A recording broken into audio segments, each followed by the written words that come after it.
Welcome to Vatican City, the smallest independent state in the world, yet home to some of its greatest treasures. Surrounded by the city of Rome, it stands as a center of faith and culture. This journey takes us through its landmarks and stories that define a place unlike any other. Our journey begins with Piazza San Pietro, designed by Gian Lorenzo Bernini, welcoming millions with its sweeping marble arms. At its center stands an ancient Egyptian obelisk, brought to Rome by Emperor Caligula in 37 AD, older than Christianity itself. Overlooking this magnificent square stands the Apostolic Palace, the Pope's official residence and the heart of Vatican administration. Within its halls are the papal apartments, private chapels, and offices that guide the daily life of the Holy See. From here, the view lifts towards St. Peter's Basilica, the largest church in the world and the centerpiece of Vatican City. Michelangelo's majestic dome dominates the skyline, while beneath the high altar rests the tomb of the Apostle Peter, the sacred foundation of the Catholic faith.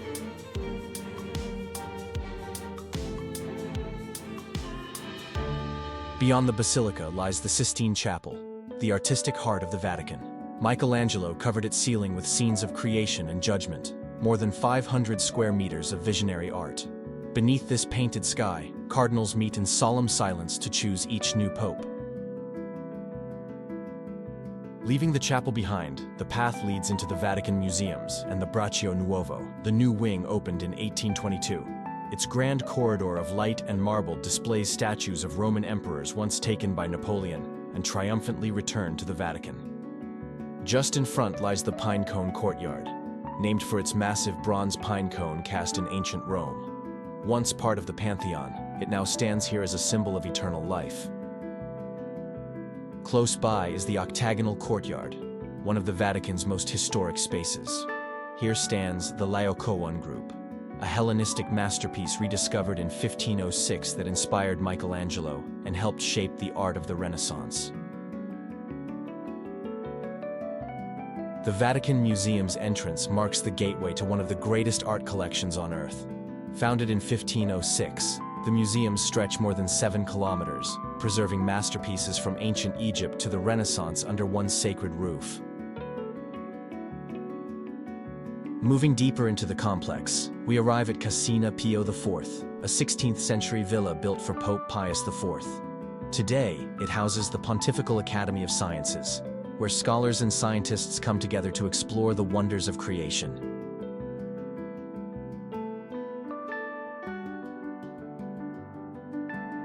Within the Vatican Gardens stands the Monastery of Mater Ecclesiae, built in 1994 for contemplative nuns.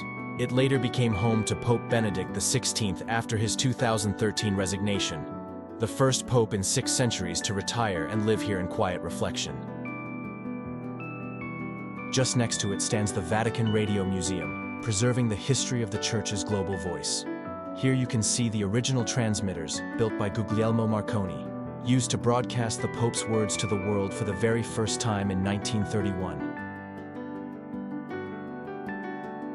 The Ethiopian College serves one of Christianity's oldest communities.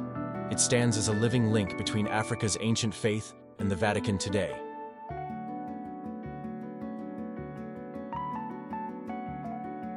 Next to it stretches the Italian Garden, one of the most elegant spaces in the Vatican. Laid out in the Renaissance style, its hedges, fountains, and statues align in perfect symmetry, embodying the harmony between nature and art.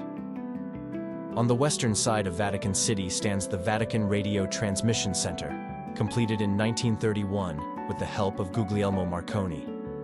From its antennas, the Pope's voice was first broadcast around the world, marking the Vatican's entry into global communication. The Tower of St. John rises along the western walls of Vatican City, part of the fortifications built to protect the papal residence. Once a medieval watchtower, it now offers panoramic views across the Vatican Gardens and the Dome of St. Peter's.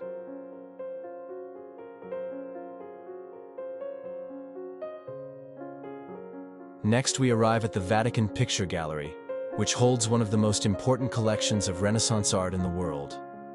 Among its treasures are masterpieces by Raphael, Leonardo da Vinci, and Caravaggio, including Raphael's final work, The Transfiguration.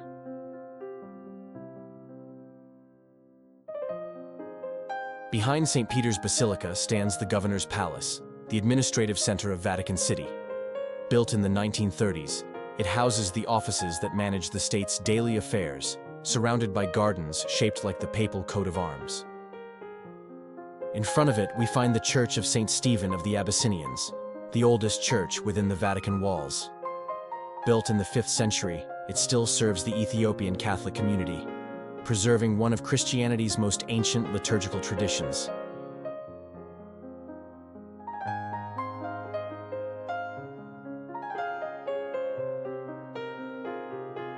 On the southern side of Vatican City stands the Paul VI Audience Hall, designed by Pier Luigi Nervi and completed in 1971. Its vast concrete roof shelters more than 6,000 people for papal gatherings beneath a dramatic bronze sculpture called The Resurrection.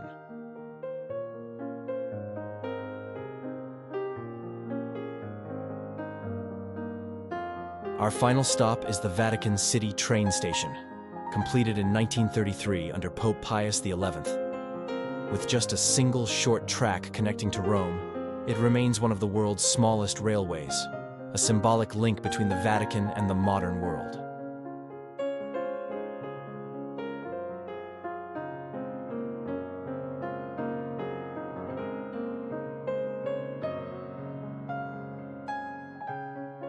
Our journey through Vatican City now comes to a close, a city of faith, beauty, and enduring legacy. We hope you enjoyed exploring it with us. Thank you for watching.